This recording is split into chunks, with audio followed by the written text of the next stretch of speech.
মাফুসি বিচটা যে এত সুন্দর। মালদ্বীপে গিয়ে যদি মাফুসি বিচে কেউ না যায় তাহলে আর মালদ্বীপের কিছুই দেখলো না। আর অবশ্যই এরিনা হোটেলে থাকার জন্য আমি হাইলি রিকমেন্ড করব।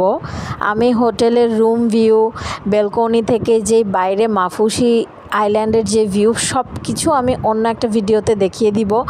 এখন জাস্ট আপনাদেরকে আশেপাশে মাফুসি আইল্যান্ডের কিছু সিনারি, কিছু শপ, রেস্টুরেন্ট এরিয়াগুলো আমি দেখাচ্ছি। এত সুন্দর লেগেছে আমার কাছে, এখনও স্বপ্নের মতো মনে হয় যেন আমি স্বপ্ন দেখছি, আমার এখনও ঘুম ভাঙে নাই। কি দিন কাটিয়ে আমি আসলাম মালদ্বীপের মাফুসিতে আর এরিনা বিচ হোটেলটাতে। ও মাই গড, মানে মালদ্বীপে যদি কেউ যান আপনারা কেউ স্কিপ করবেন না এরিনা হোটেলটা। One of the best hotel মালদ্বীপে। আর মাফুসি বিচ তো কি বলবো, মানে একের ভেতরে সব, একদম হাইলি রিকমেন্ডেড।